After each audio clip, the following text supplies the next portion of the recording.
What are you doing in this neighborhood? Keep your hands where I can see them. Officer, I'm just walking home. Is there an issue? Get your hands behind your back right now. Stop resisting. The metallic click of the handcuffs echoed louder than the traffic on Maple Avenue. Marcus Hale kept his hands raised, palms open, voice steady even as his pulse hammered. The flashing blue lights bathed the sidewalk in a cold, accusing glow. Officer Brett Carver stood inches from him, jaw tight, eyes sharp with a certainty Marcus recognized instantly, because he had seen that same certainty on too many faces throughout his life. "Don't move," Carver snapped, one hand hovering near his holster. "You match the description." Marcus swallowed. "I was just walking to the campaign office. I work 2 blocks from here." His breath fogged in the cold night air. His suit jacket, navy neatly pressed, felt suddenly too thin. Carver's smirk was small, practiced. "Yeah. Funny. You people always have a story." The words hit like a punch. One clean slice of contempt. A few bystanders slowed but didn't stop. A woman looked away. A man pulled out his phone, hesitated, then slipped it back into his pocket. Silence became complicity. Marcus tried again. "Officer, please. Just check my ID." "Oh, I will," Carver said, snapping the cuffs tighter. "And when I prove you're lying, you'll wish you hadn't opened your mouth." Marcus's phone buzzed in his pocket, one insistent vibration. Carver reached for it. He froze. The screen lit up with a name he did not expect. Mayor Ellen Ward. Incoming call. Marcus felt the shift in the air, sharp and sudden. Carver's eyes widened. Then the call kept ringing. Marcus Hale heard the police siren before he saw the lights, a rising wail that sliced through the calm of the evening. Maple Avenue was quiet at this hour, lined with dim storefronts and trees that rustled in the cool spring breeze. He had walked this street dozens of times to and from the mayor's campaign office. Tonight should have been no different. But the tires screeched behind him. "Hey! Stop right there." Marcus froze. The tone wasn't neutral. It wasn't cautious. It was sharp, laced with something he recognized instantly.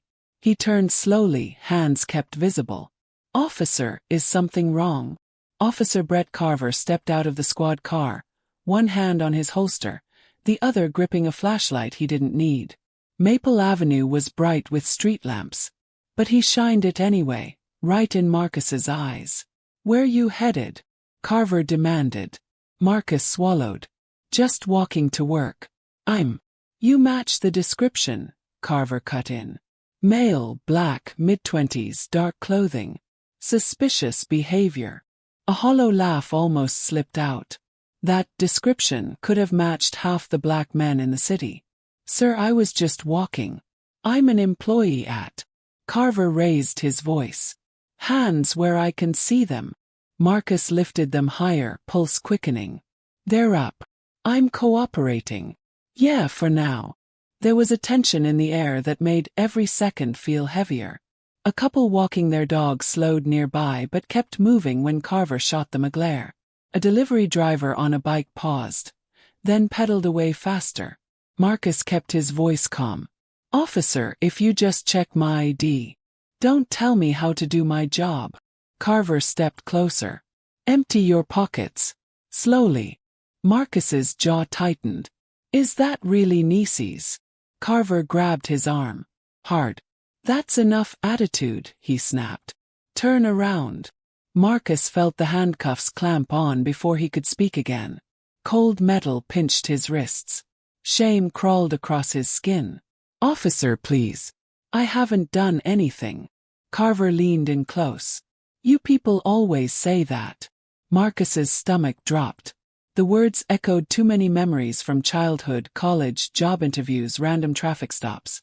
A lifetime condensed into 3 poisoned words. "You're making a mistake," Marcus whispered. Carver smirked. "We'll see."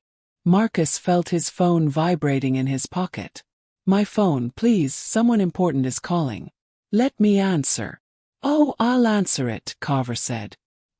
He reached into Marcus's pocket without asking, pulled out the phone and looked at the screen. He froze. Mayor Ellen Ward. Incoming call. Carver stiffened just a flicker, but Marcus saw it. The shift. The confusion. The sudden crack in his absolute certainty. Carver cancelled the call. Marcus's breath hitched. That was my boss. I work for. Carver cut him off. Save it. He shoved Marcus toward the patrol car. Marcus stumbled. Please, officer. This is wrong. Just check. Carver opened the back door. Get in. I'm not resisting. I'm just asking you to verify who I am. Carver rolled his eyes. Everyone says they have a fancy job. You think I haven't heard it before? A bystander finally spoke. A middle-aged woman with a grocery bag. Officer, maybe you should listen to him. Carver snapped. Ma'am, step back unless you want to be detained too. She flinched, apologized, and hurried away. Marcus felt humiliation burn in his throat. Why are you doing this? Why won't you even look at my ID? Carver shoved him lightly but firmly. Because you fit the description. That's it. Marcus swallowed anger and fear. This is profiling. Carver smirked again, that same practiced expression. Call it whatever you want. Marcus sat in the back seat, wrists aching. The door slammed shut. Carver walked around to the driver's seat, hesitated, then picked up Marcus's phone again. The mayor had tried calling twice more. He deleted the call notifications. Marcus's eyes widened. What are you doing? Carver didn't answer. He put the car in gear. As the patrol car rolled forward, Marcus stared out the window. At Maple Avenue, at the people who pretended not to see, at the place he had walked every day with purpose and pride. Now he was being taken away in handcuffs. His heart pounded with a rising dread. This wasn't just a mistake. It was the beginning of something much bigger. And he had no idea how far it would go. Mayor Ellen Ward was halfway through reviewing the evening briefing when her phone buzzed for the third time in 3 minutes.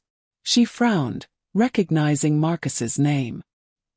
He rarely called during work hours unless something urgent had gone wrong with the campaign's community outreach schedule. She picked up. Marcus. Hello. Silence. Just faint noise like a car engine. Then the line disconnected. Ellen stared at the screen. That's strange. Her chief of staff, Daniel Knox, glanced up from his laptop. Something wrong. I don't know. She tried to call back. Straight to voicemail. Daniel's brow creased. Marcus never ignores your calls. Exactly. A knot began forming behind her ribs. She stood pacing. Check the security logs. Did he badge into the building yet? Daniel typed rapidly, scrolling. Then he froze. He never arrived. Ellen's heartbeat quickened. He left an hour ago. Daniel swallowed. Should I ping the precincts? Maybe there was a... No, Ellen cut in. First, find his last location. Daniel checked the campaign team's internal shared map. Marcus always shared his walking route for safety. Daniel zoomed in. He was last on Maple Avenue. Ellen's stomach dropped. Maple Avenue. Hotspot. A place her staff warned volunteers not to walk alone at night because of repeated stop-and-frisk incidents. The police department insisted were routine safety checks. Ellen whispered, "Oh God. No." She grabbed her bag. "I'm going." "Wait, going where?" Daniel asked. "The precinct closest to Maple Avenue." Daniel shot up from his chair. "Mayor, let me go first." "No. If something happened to him, I need to see it myself." As she strode toward the exit, Daniel followed. "Ellen, we need more information." "Then get it," she said, pushing through the office door. The precinct lobby was dim and smelled faintly of stale coffee. A bored desk officer glanced up. "Evening. Can I help you?" Ellen held her voice steady. "I'm looking for someone who may have been brought in within the last hour." "Marcus Hale." The officer blinked. Recognition flooded his face. Not of Marcus, but of her. "Oh, Mayor Ward. Let me check." She watched him click through records far too slowly. Her fingers tapped her thigh anxiously. After a minute he hesitated. Yes.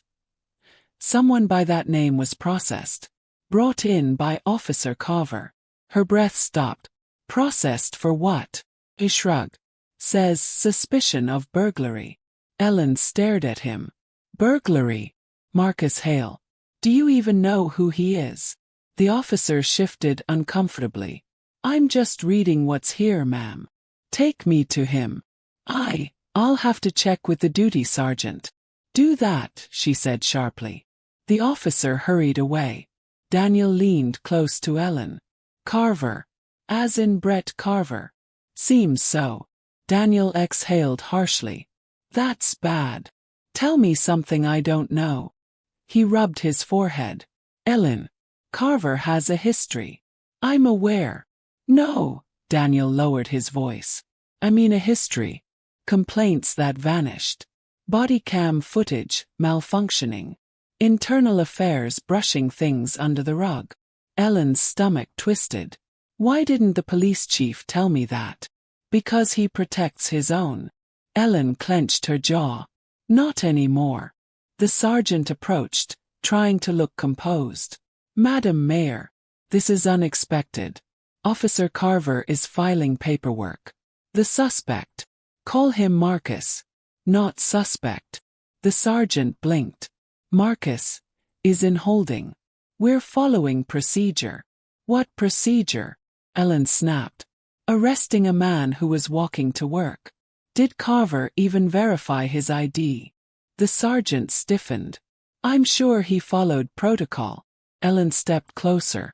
Show me the protocol that says ignore the ID of a city employee who works for the mayor. He swallowed hard. I can arrange a meeting room where you can speak with. No. Take me to him. Now. The sergeant hesitated. Daniel whispered. He's stalling. Ellen took a slow breath. Sergeant, if you don't take me to Marcus this very moment, I will call the Attorney General's office and request an immediate review of your precinct's arrest procedures. The sergeant's face paled.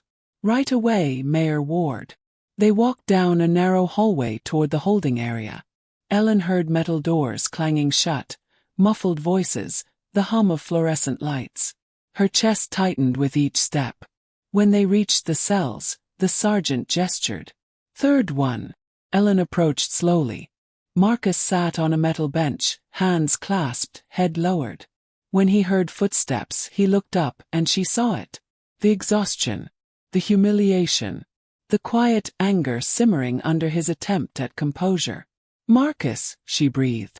He stood immediately. Mayor Ward. I'm sorry you had to come here. Don't apologize, she said, voice trembling. What happened? Marcus exhaled shakily. I was walking to the office. Carver stopped me. Said I matched a description. He never looked at my ID. He just assumed. Ellen's jaw clenched. Did he hurt you? No. Just treated me like. He stopped. You already know. She nodded, throat tight. He took your phone, didn't he? Yes. I called you. I know. I saw the screen when he cancelled it. Ellen closed her eyes briefly, rage pulsing beneath her ribs. Marcus added quietly. He told me, you people always have a story. Daniel cursed under his breath. Ellen whispered, I'm so sorry. Marcus lifted his chin. Don't be sorry. Be angry. I am, she said. I'm furious. Footsteps echoed behind her. Officer Carver appeared at the end of the hallway, still in uniform, still confident, until he saw Ellen. He stopped cold. Ellen's gaze hardened. Officer Carver. We need to talk. Carver hesitated. Mayor Ward, I didn't expect. No, she cut in. You didn't. And you didn't expect the man you arrested tonight to be someone whose name you should have known. Carver swallowed. Ma'am, he matched a suspect. You refused to check his ID. That's not, I was following. Protocol. Ellen stepped closer. Show me the protocol that lets you racially profile a man on a public street, and then ignore multiple calls from the mayor's office. Carver's jaw flexed. With all due respect. You have no respect, Ellen said coldly. Not for procedure. Not for truth. And certainly not for the citizens you swore to protect. Carver stiffened. I acted within my authority. Your authority is the very thing under investigation as of this moment. He blinked. Investigation. Ellen turned to the sergeant. Release Marcus. And I expect every second of Carver's body cam footage to be preserved. The sergeant scrambled to unlock the cell. Marcus stepped out, hands slightly shaking. Ellen placed a steady hand on his arm. You're coming with us. This isn't over. As they walked out of the holding area, the weight of the moment followed them, thick, suffocating and far from resolved. Carver stood frozen behind them, the first flicker of fear crossing his face. For the first time he realized he had arrested the wrong man. And the consequences were coming. The precinct hallway still echoed in Marcus's ears long after the mayor escorted him out of the cell. But while the sergeant fetched paperwork and Ellen argued with two lieutenants, Marcus had sat in that holding cell, long enough to absorb every voice, every story, every silence around him. Hours earlier, the cell door slammed behind him, the metallic thud reverberating through the small concrete room. Two men were already inside. One older, broad-shouldered, hair graying at the temples. The other younger, thin, restless, pacing from one wall to the other. Marcus exhaled slowly, trying to steady his breathing. The older man looked up. First time. Marcus nodded. Yes. The man chuckled without amusement. We can tell. The younger man shot Marcus a quick glance. What did they say you did? Burglary, Marcus said softly. Both men laughed. Dark, bitter laughs. The older one leaned back. Didn't even try to make up something creative this time. Marcus hesitated. They didn't check my ID. Of course they didn't, the younger man muttered. Why would they? You fit a shape in their head. That's all they need. Marcus lowered onto the metal bench. His wrists ached. His chest felt too tight. Does this happen often? To us? The older man said. All the damn time. The younger man stopped pacing and pointed at himself. I got arrested last month walking home from my job. Same street. Same excuse. You matched the description. I told them I was on my way from my shift. They said I was lying. Did they check your ID? Marcus asked. They ripped it out of my wallet and threw it on the ground, he said. Said it was probably fake. The older man added. My son got stopped 3 times in 2 weeks. He's 15. All 3 times, officers said he looked nervous. He was walking to school. I had to buy him a different backpack to make him look less suspicious. Imagine that. A kid changing backpacks to survive. Marcus swallowed hard. I'm sorry. The older man shook his head. Don't apologize. This system was built before any of us set foot in this cell. The younger man resumed pacing. You look like the professional type. Suit, clean shoes, haircut. Bet they didn't care. No, Marcus whispered. They didn't. The older man leaned forward, eyes narrowing thoughtfully. You got a job that matters. Marcus hesitated. I work in politics. The younger man snorted. Doesn't matter. The badge beats everything. Marcus felt something inside him twist. It shouldn't. But it does, the older man said. Out there they got power. In here we got truth. But the truth doesn't walk out with us. Marcus looked down at his cuffed wrists, the faint red lines where metal had bitten skin. I've worked so hard to get where I am. College, internships, community work. I thought if I did everything right, I could avoid this. The older man shook his head slowly. Son, you can't outrun a system designed to see you one way. The younger man muttered. They fear what you represent. Marcus looked up. What do you mean? They fear you're the kind of black man who has influence, he said. Education, voice, access. You're not what they expect. And people like Carver. They panic when someone they think they can control doesn't play the part. The older man nodded. Power hates what it can't predict. Marcus closed his eyes for a moment. He kept saying I was lying. He refused to listen. He talked to me like... He stopped, breath shaking. Like I wasn't human. The older man sighed. They dehumanize you. Makes it easier to justify whatever comes next. Marcus let those words settle. Heavy. True. Familiar in a way he wished they weren't. A sudden clang echoed down the corridor. Another detainee being moved. Footsteps, muffled voices, the mechanical whir of a security door. Marcus felt his pulse quicken. The younger man noticed. You're scared. Marcus nodded slightly. Yes. You should be, he said. Fear means you know what's at stake. The older man shot the younger one a warning look. Ease up. He doesn't need more fear. I'm not trying to scare him, the younger man said. I'm trying to remind him that this ain't just about him. Marcus looked between them. What do you mean? The younger man walked over and sat beside him. A man like you, someone with a suit, a mind, a future, they will try to break you harder. Because if you walk out of here strong, you become dangerous. Marcus frowned. Dangerous. Dangerous to the narrative, the older man said. Dangerous to the lie that only certain people get arrested. These officers depend on people believing we did something wrong, the younger man added. When someone respectable gets thrown in with us, it exposes the truth. And they don't like truth. Marcus sighed. I didn't fight. I didn't resist. Kept my hands up. And still. The older man lifted a hand. Son, none of that matters when someone's mind is already made up. Marcus looked at them both. How do you deal with this? Over and over. A long silence settled. Finally, the older man said quietly, we don't deal with it. We survive it. The younger man added, but you can do more than survive. Marcus blinked. What do you mean? You work in politics, he said. Your voice reaches places ours never will. The older man nodded. If you walk out of here tonight, don't forget this cell. Or us. Or what this room represents. Marcus felt the words sink deep. Into bone. Into memory. Before he could respond, the hallway buzzed with sudden movement. Raised voices. Urgency. A uniformed officer appeared at the bars. Hail.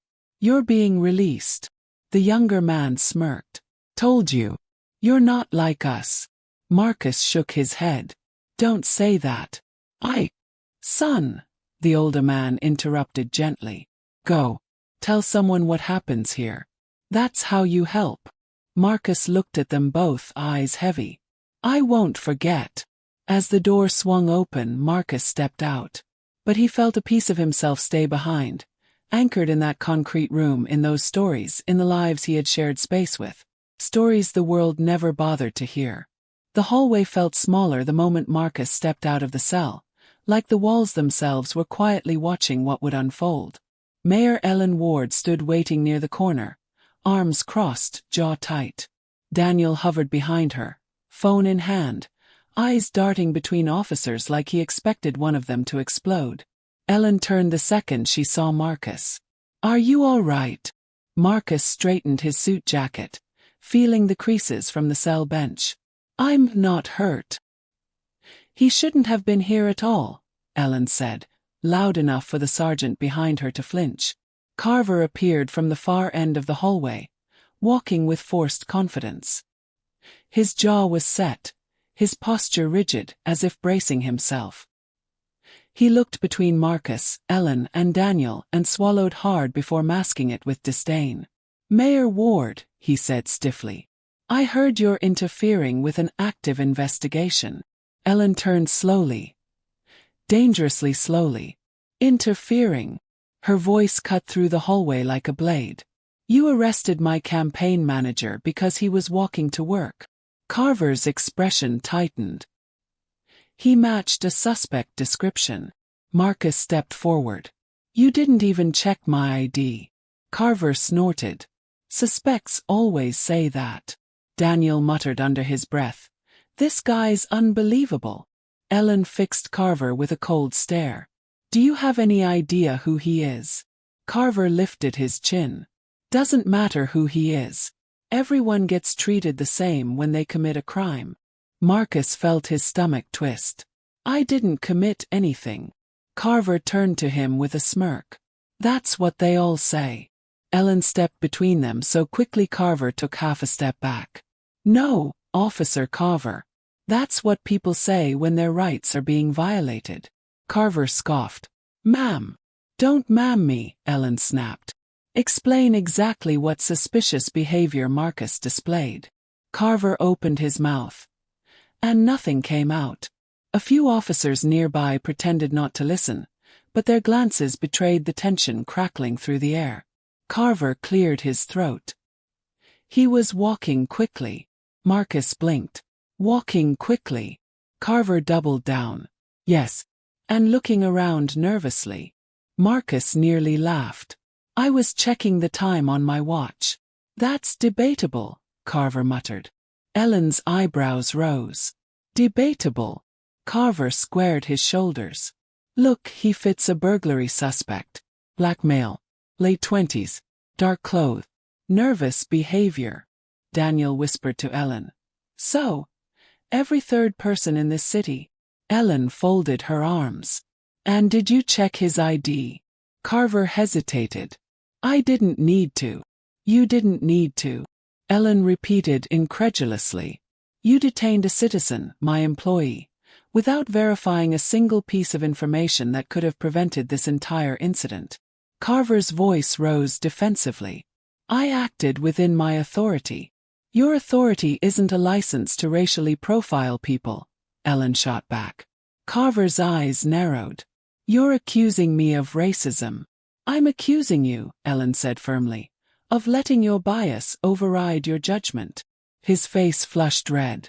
I refuse to be spoken to like this. Ellen took one step closer.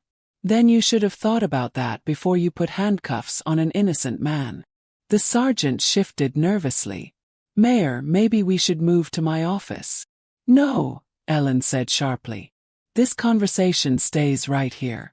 In front of everyone. Marcus felt a tremor run through him. Not fear but something steadier. Validation. Support. Carver crossed his arms. I'm not apologizing for doing my job. No one asked for an apology, Ellen replied coolly. We asked for accountability. Carver exhaled sharply. Look, I didn't know he was someone important. Marcus stared at him. So if I worked at a gas station, it would have been fine? Carver faltered. That's not what I meant. That's exactly what you meant, Marcus said quietly. The hallway fell silent. Carver avoided Marcus's eyes. I followed protocol. Then let's see your protocol, Ellen said. I want your body cam footage. Every second of it. Carver's jaw clenched. It's being uploaded to the system. Then we'll watch it, she said. Carver stiffened. Now. Now. Daniel typed rapidly on his phone. I'm notifying the police chief. Carver's eyes widened. You don't need to do that. Ellen raised a brow. Don't we? More officers gathered near the end of the hallway, trying and failing to hide their interest. Carver turned on the sergeant. Is this necessary? She's turning this into a spectacle. The sergeant glanced between them, terrified of choosing the wrong side. Mayor Ward. Our policy states body cam footage can be viewed by Internal Affairs. Internal Affairs. Ellen laughed coldly. The same department that dismissed 3 complaints against Carver in the past 18 months. The sergeant froze. Carver snapped. Those complaints were unfounded. Because no one looked into them, Daniel muttered. Carver's face burned. This is harassment. This, Ellen replied, is oversight. Something you've avoided for far too long. Heavy footsteps echoed down the hallway. The police chief stepped into view. Chief Malcolm Dunn, tall, stern-faced, trying for calm authority but already sweating. Mayor Ward, he said with forced politeness. Let's all take a breath. No breath needed, Ellen replied. Release the footage. Dunn sighed. We can review it privately in my office. No, Ellen interrupted. Right here. Right now. In front of Marcus. Carver muttered. This is ridiculous. Ellen didn't even look at him. Chief Dunn, this is a direct request from the mayor of this city. Dunn knew he was cornered. He signaled to the sergeant, who hurried off. Carver leaned close to Dunn, whispering harshly. Sir, this is political theater. Dunn whispered back. Then you shouldn't have given them the stage. The sergeant returned carrying a tablet, hands trembling. Ellen nodded. Play it. Carver swallowed. The sergeant pressed the screen. Beep. A screen flickered. Then Marcus appeared, walking calmly, checking his watch, nothing remotely suspicious. Carver approached from behind on the video, hand already near his holster. Ellen's face darkened. Marcus felt his throat tighten. The moment Carver barked, You people always have a story, the officers in the hallway stiffened. Silence rippled like a shockwave. Carver's face went pale. That's enough, Dunn whispered urgently. No, Ellen said. Play the rest. Carver took a step back. This is being taken out of context. Your context, Ellen said, is right in front of us. The video showed Carver canceling Marcus's call, ignoring his ID, tightening the cuffs. Marcus watched himself, watched the humiliation he'd tried to swallow, now displayed on a tiny screen for everyone to see. The air in the precinct hallway had shifted, heavier, charged, crackling like something electrical after a storm. The body cam video was still paused on the tablet in the sergeant's shaking hands. Marcus's frozen image stared back at them, mid-frame, looking more vulnerable than he remembered feeling. Or maybe he had felt that vulnerable, and adrenaline had numbed it. Chief Dunn cleared his throat. We've seen enough, he said stiffly. Ellen didn't look at him. She looked at Marcus instead. What do you want to do? Marcus blinked. What do I want? Yes, she said softly. This is your life. Your trauma. Your decision. Carver stood several steps away, hands trembling slightly, face flushed in anger and fear. He spat. You're blowing this out of proportion. Ellen turned on him. You lost the right to speak the moment you violated a citizen you were sworn to protect. Carver scoffed. I didn't violate. Daniel cut in. You literally said, you people. In video. In 4K. Congratulations, you're trending on internal servers already. Carver lunged a step forward. You little. Chief Dunn snapped. Carver, stand down. But Carver didn't stand down. He glared at Marcus. You set me up. You got the mayor involved on purpose. Marcus stared at him, stunned. I didn't call her. You called me. You cancelled it. Carver's jaw tightened. I wasn't thinking clearly. Ellen folded her arms. You weren't thinking ethically either. Dunn raised a hand. Let's all take a step back. Officer Carver, you're suspended. But we need protocol. A private review, IA will. No, Ellen said sharply. There will be no behind closed doors burying. That footage stays preserved. The chief frowned.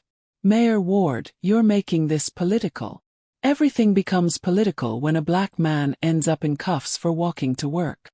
The hallway fell silent again. Marcus swallowed. I just want the truth acknowledged. Ellen nodded. And it will be. The sergeant cleared his throat and held up the tablet.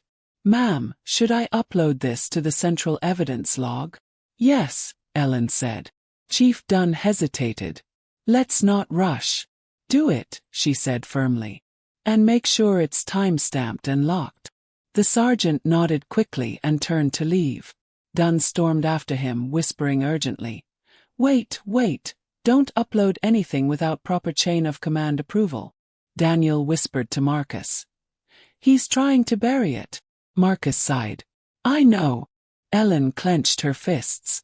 Not on my watch. Inside the review room. Chief Dunn ushered them into a cramped review room. One long table, flickering fluorescent lights, a mounted screen on the wall. He motioned for them to sit. Ellen didn't. She remained standing. Marcus sat slowly, hands clasped on the table, feeling suddenly small beneath the harsh lights. Dunn sighed. We're all under scrutiny here. Carver's behavior wasn't ideal. Not ideal, Ellen repeated sharply. He made errors in judgment. He racially profiled my campaign manager. Dunn rubbed his temples. Look, Mayor Ward, if we release this footage without context, the public will overreact. They always do. Marcus looked up. They overreact when nothing is done. Dunn avoided his gaze. Public backlash complicates reform. It makes officers defensive. Ellen stepped closer to him.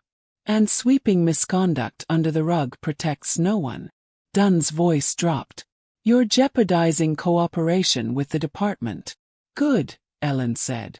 Maybe they should feel jeopardized. Marcus watched them, feeling torn. Part of him wanted to scream, break things, demand justice with fire and fury. Another part wanted to collapse, exhausted and overwhelmed. Then Daniel spoke up from the doorway. Chief, bad news. Dunn groaned. What now? Daniel held up his phone. The footage. It's already spreading. Someone leaked it. Dunn's face went white. Impossible. It just happened minutes ago. Ellen narrowed her eyes. Who had access?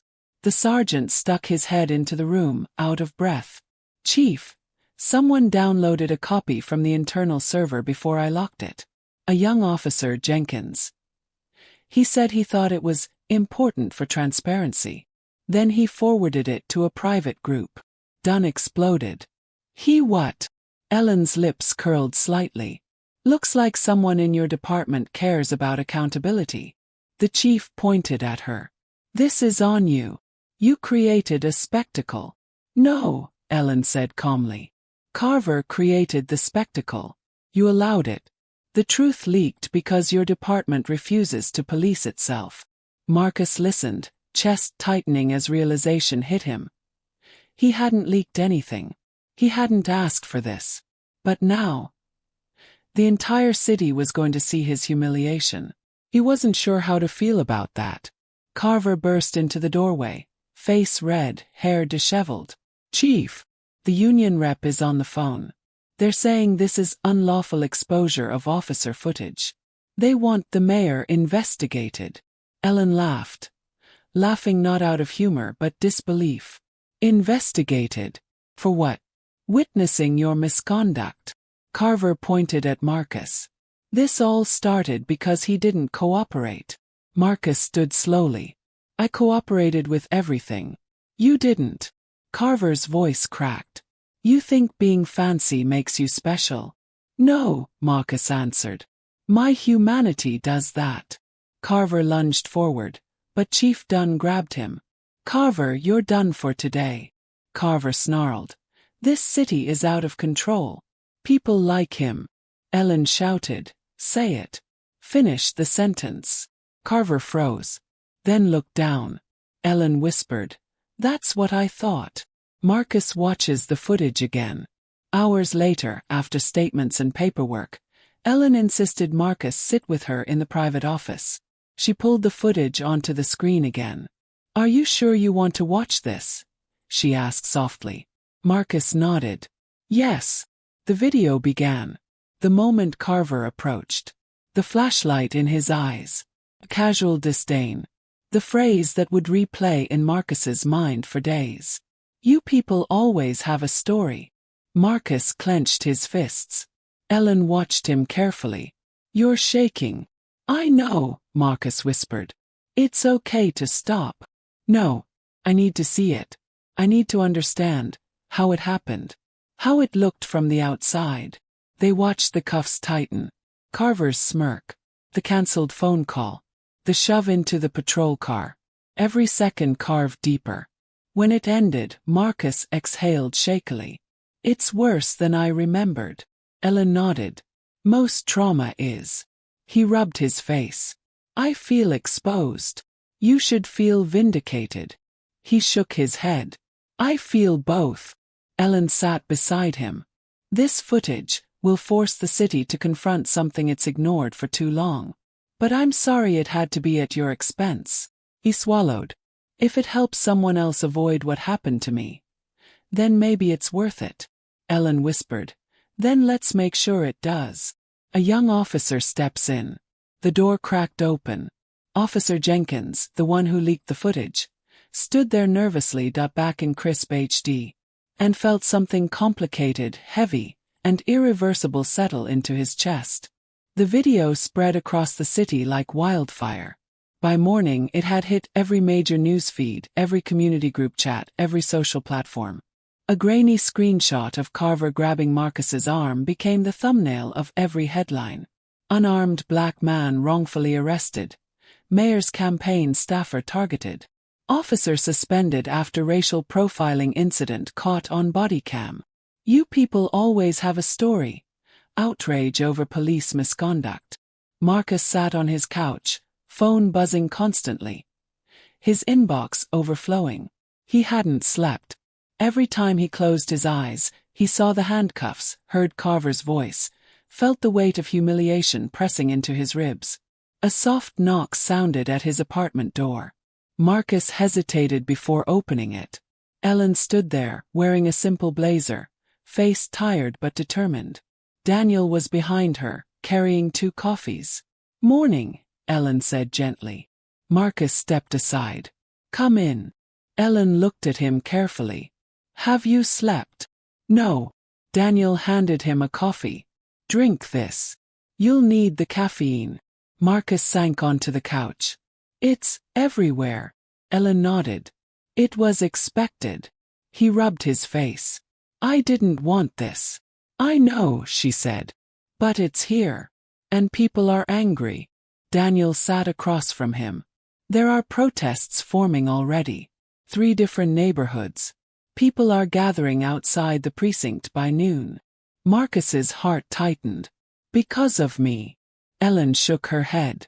Because of the system. You're just the latest flashpoint. Marcus whispered. I didn't want to be a symbol. Ellen sat beside him. No one ever does. Symbols are born from pain. He stared down at his trembling hands. I feel hollow. Like I'm watching all of this from outside my body. Ellen placed a hand on his shoulder. Trauma does that. Marcus let out a shaky breath. I keep thinking about the cell. And the stories those men told me. They've been living this for years. And no one knew. Or cared. Daniel nodded. People care now. Do they? Marcus asked. Or do they just want something to post about? Ellen sighed softly. Some will exploit it. Some will sensationalize it. But some will finally open their eyes. Marcus stared at the muted TV screen where a news anchor replayed the bodycam footage again. He couldn't hear it, but he didn't need to. He knew every second by heart now. It feels different seeing it from the outside, he said quietly. Because it proves you weren't imagining things, Ellen replied. A few seconds of silence passed. Then Marcus asked, What about Carver? Daniel exhaled. The police union released a statement this morning. Ellen's face hardened. A predictable one. Marcus leaned forward. What did they say? Daniel pulled out his phone. They called the footage misleading, claimed Carver was acting on credible suspicion, and said the mayor is targeting law enforcement for political gain. They're demanding his reinstatement and accusing you of orchestrating the leak. Marcus blinked. Orchestrating the leak. I didn't even know about it. They don't care, Ellen said. They want a villain. And I'm convenient. Marcus sank back. So what now? Ellen looked him in the eyes. Now we prepare for a storm. Later that afternoon. The press conference. City Hall's entrance was swarmed with reporters. Microphones thrust forward like weapons. Camera shutters clicked non-stop. Protesters held signs. Justice for Marcus Hale. Stop racial profiling. End officer immunity. Ellen stepped up to the podium. Marcus stood behind her, flanked by Daniel and several community leaders. A reporter shouted immediately, "Mayor Ward, do you endorse the protests?" Ellen responded calmly, "I endorse the public's right to demand accountability." Another reporter yelled, "Is Carver being fired?" "That process is underway," Ellen replied. "There will be a public disciplinary hearing." More questions exploded.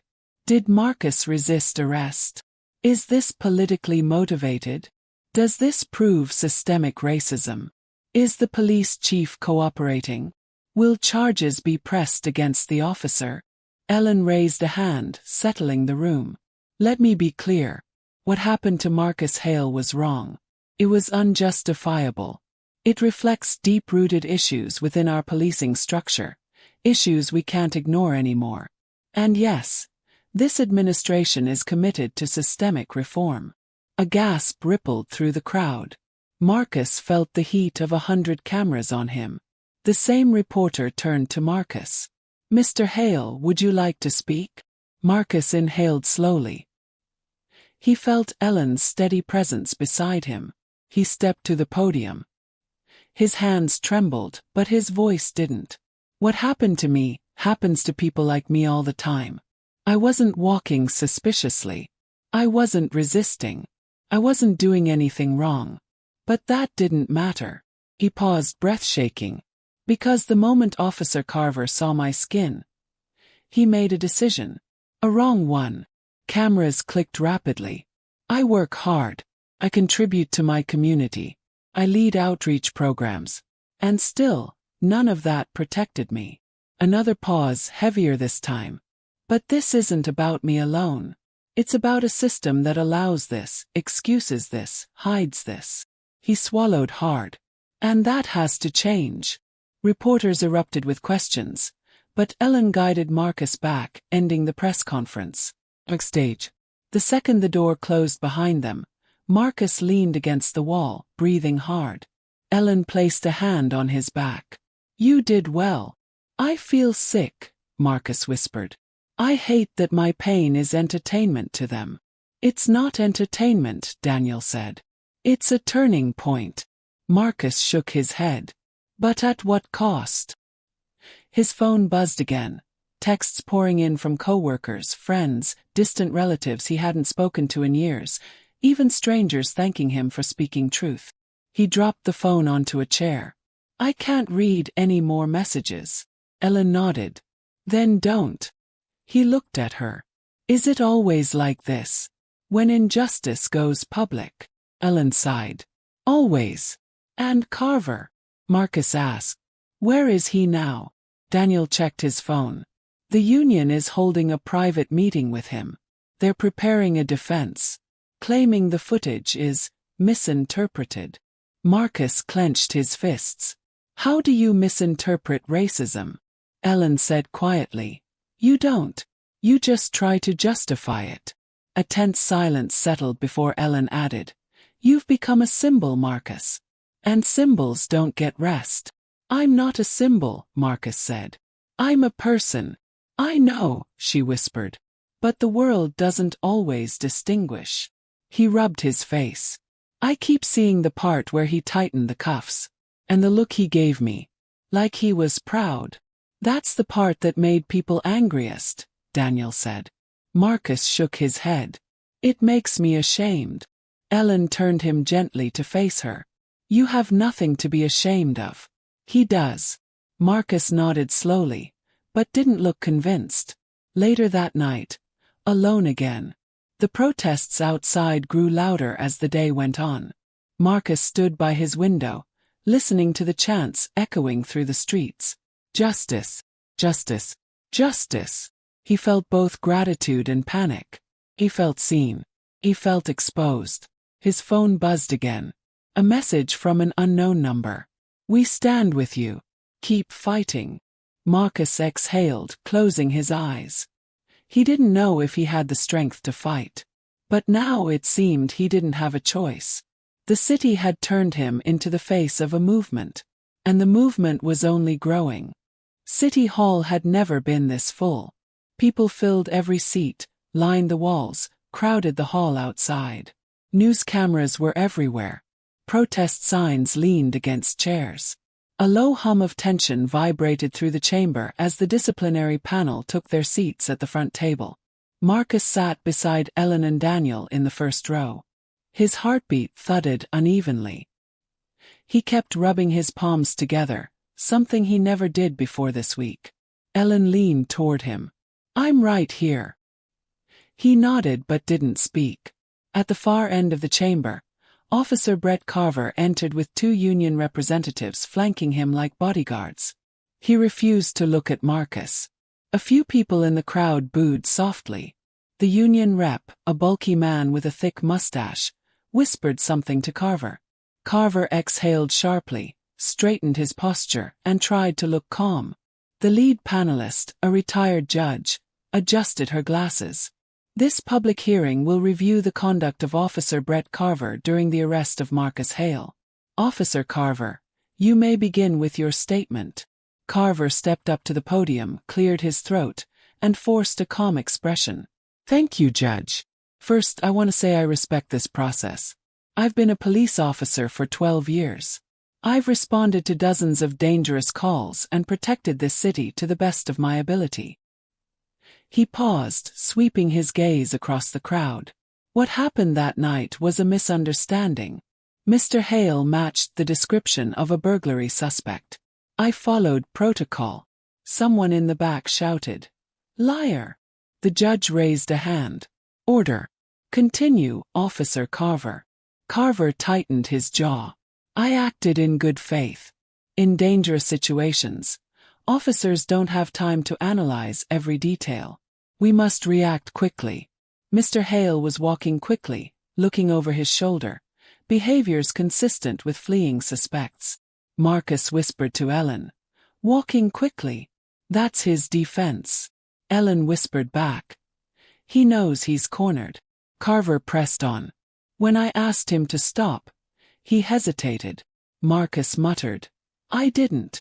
Carver added, "And when I tried to question him, he became agitated." The crowd stirred with disbelief. Marcus felt heat rise in his face. Carver concluded, "I never intended to profile him. I made a split-second decision based on the information available. The footage does not capture the nuances of the situation." The judge stared at him. "Officer, the footage captured your words clearly. You people always have a story. Do you deny saying that?" Carver's face drained. I was frustrated. The phrase was taken out of context." Daniel whispered, "What context makes that acceptable?" Ellen shook her head slowly. Carver forced a smile. "I regret that phrasing, but it was not racially motivated." A wave of murmurs filled the room. The judge finally said, "Thank you. Mr. Hale, please come forward." Marcus froze for a moment. His legs felt heavy like they were made of concrete. Ellen touched his arm gently. "You can do this." He stood, straightened his jacket, and walked to the podium. Cameras clicked. The room quieted. He inhaled slowly. "My name is Marcus Hale." He looked directly at the panel. "I wasn't walking suspiciously that night. I wasn't running. I wasn't looking over my shoulder. I was walking to work." Carver rolled his eyes. Quietly, but not quietly enough. Marcus continued. "When Officer Carver stopped me, I cooperated. I raised my hands. I spoke clearly. I tried to show my ID. He didn't look at it. Not once." His voice wavered, but he steadied it. "Instead, he made assumptions about who I was. About what I was. And no matter what I said, he treated me like a criminal." A reporter near the front nodded sympathetically. Marcus swallowed. "I've lived my entire life trying to be careful. Polite. Professional. I've done everything society says will keep me safe. But none of that mattered. Because one man saw my skin and decided that was enough." The room fell absolutely silent. Then the judge asked, "Did you resist arrest?" "No," Marcus said firmly. "I did not. I followed every instruction." And still, I ended up in a cell. Carver barked. Because you were lying. The judge slammed her gavel. Officer Carver, you will remain silent unless addressed. Carver muttered. He's twisting it. Marcus turned to him slowly. I don't need to twist anything. Your body cam says it all. The judge nodded at Marcus. Thank you. You may return to your seat. As Marcus walked back, a wave of quiet applause rippled through the room before the judge hushed it. Community testimonies.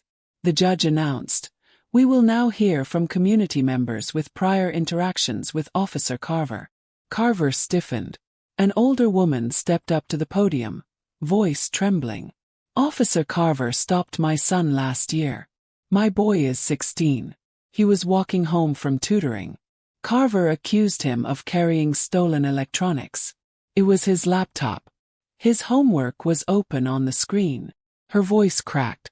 My son still jumps when he sees a patrol car. Another man took the stand. I filed a complaint about Carver throwing me against a wall during a stop. Internal Affairs said there wasn't enough evidence. A younger woman stepped forward last. 2 years ago, Carver pulled me over and asked if the car I was driving belonged to me. Did. I bought it with my first paycheck after nursing school. She turned to Carver directly. You humiliated me. You made me feel like less than a person. Carver looked away. More community members raised their hands to speak. The judge shook her head. Due to time, we can only hear 3 testimonies. But the pattern is clear. Carver's union rep jumped up. This is an ambush. None of these people have legal proof. The judge cut him off. This is not a trial. It is a review of conduct. Patterns matter. The union rep sputtered. This is political assassination. Ellen stood. No. This is accountability. Closing arguments. Carver returned to the podium, furious. I've given my career to this city. I've put myself in danger countless times. And this is how I'm repaid. The judge raised a hand. Officer Carver. No, he shouted. This is all because he jabbed a finger at Marcus, worked for the mayor. Gasps filled the room. Ellen rose slowly. No, Officer Carver. This is because you abused your authority. Carver sneered. He should be thanking me. I thought he was a threat. Ellen's voice dropped. The only threat in that video was you. Carver's face twisted. You're ruining my life over one misunderstanding. Marcus finally spoke from his seat. You nearly ruined mine. The judge exhaled sharply. This hearing has enough evidence to move forward with disciplinary action. We will deliberate now. She struck the gavel. The chamber erupted in noise. Reporters shouted questions. Protesters chanted. Carver argued with his union rep. Officers tried to escort him out as he yelled, "This isn't over." But for Marcus, something was over. The silence inside him. The doubt. The fear that no one would believe him. He had spoken. And the city had heard. The disciplinary panel reconvened 2 hours later. The chamber had refilled, humming with tension and anticipation. Marcus sat with his hands clasped, Ellen beside him like a steady anchor. Daniel hovered behind them, refreshing news feeds on his phone. The judge cleared her throat. We have reached a decision. Every sound in the room seemed to vanish. Officer Brett Carver is hereby terminated from the Metro Police Department for gross misconduct, abuse of authority, racial bias, and violation of departmental protocols. Furthermore, due to evidence presented and additional testimonies, we are recommending the district attorney pursue charges. The room exploded into noise. Cheers, gasps, reporters rushing forward. Carver shot up from his seat. You can't do this. I gave my life to this job. The judge banged her gavel. Officer Carver, sit down. Carver shook his head wildly. This is political. This is all because of him. He pointed at Marcus, face red, eyes unfocused. He ruined me. Ellen stood instantly. You ruined yourself. Carver lunged forward, but union reps held him back. This is vengeance. You people. His rep clamped a hand over his mouth. Brett, stop talking. But Carver ripped his hand away. This city will regret doing this to me. Cameras flashed. Reporters recorded every second. Marcus stared at Carver, not with satisfaction, not with triumph, but with something heavier. Grief. Because justice shouldn't require so much suffering to be seen. The officers escorted Carver out of the chamber, shouting into empty air as the doors slammed behind him. The noise faded. Relief came slowly, almost reluctantly. After the hearing, Marcus stepped into the hallway with Ellen and Daniel. Reporters immediately pushed forward. Marcus, how do you feel? Do you think this decision will change policing in the city? Are you planning to press charges personally? What's next for you? Marcus raised a hand politely. I need time. Please. Ellen shielded him, guiding him toward a quieter corridor. Once they were alone, Marcus leaned against the wall, exhaling shakily.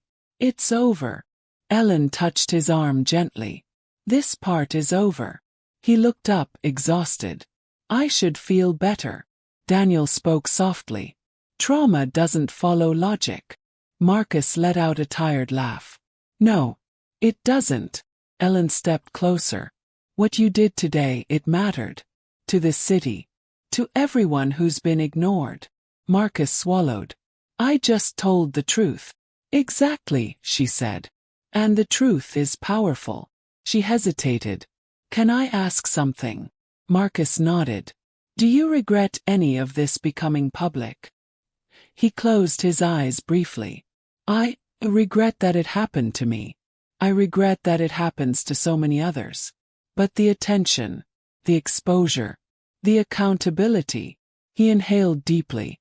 No, I don't regret that. Ellen nodded slowly. Good. 'Cause people are watching. And change doesn't start with silence. Press outside. As they left City Hall, protesters erupted in cheers. People held signs. Justice served. Marcus, we believe you. End racial profiling. A few approached hesitantly. Teenage boy with a backpack stepped forward. Mr. Hale, thank you. I get stopped all the time. No one believes me when I talk about it. But now they have to. Marcus's throat tightened. You don't owe me thanks. The boy shook his head. You showed them the truth. An older woman reached for Marcus's hand. Bless you, child. You spoke for all of us. He squeezed her hand gently. These were the people he thought about in the cell. The ones whose stories weighed on him. The ones who never got cameras or hearings. Marcus nodded to them. This is for all of you. Later that evening, campaign office. The office was quiet, the evening sun filtering through blinds.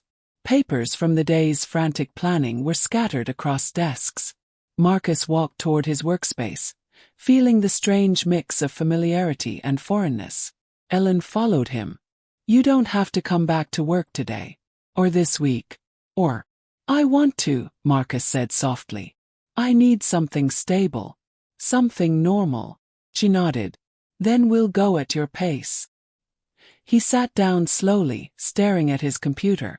The screensaver flickered with the campaign logo, one he had helped design, one he had been proud of. He whispered, Everything feels different. Ellen pulled up a chair. You're different. He looked at her, unsure if that was good or bad. She continued, stronger, more aware, more seen. Marcus sighed. Being seen is exhausting. It is, she agreed. But necessary. He nodded slowly. Daniel poked his head in. Guys. You should see the news. Ellen frowned. What now? Daniel turned on the TV mounted on the wall. A live broadcast played. The DA announced formal charges against Carver, including false arrest, civil rights violations, and tampering with evidence. Marcus stared, stunned. Charges. Already. Daniel shrugged. The footage left them no choice. Ellen exhaled. Good. Marcus watched the news anchor describe the case with measured seriousness. Felt surreal. Like someone was narrating a story that belonged to another man. Then Daniel flipped the channel. Community forum. People speaking about their experiences. Calling for reform. Using Marcus's name as a turning point. He turned to Ellen. This is too big for me. It's not too big, she said. It's overdue. Marcus swallowed. I just want to breathe again. Ellen placed a hand over his. You will. Nightfall, Maple Avenue. Marcus walked alone down Maple Avenue, the same street where everything changed. The street lamps cast soft halos of light. The sidewalk felt familiar and foreign all at once. He stopped at the exact spot where Carver had stopped him. He could still hear the echo of those words. You people always have a story. Marcus closed his eyes. Not tonight. Tonight he had reclaimed his own story. A car slowed beside him. For one terrifying second, his breath caught. But it was a rideshare driver dropping someone off. He exhaled. Long, steady breath. He wasn't healed. He wasn't whole. But he was standing. Still here. Still fighting. Still Marcus. He walked forward into the night, into whatever came next. Not as a victim. Not as a symbol. But as a man who had faced a system and refused to disappear.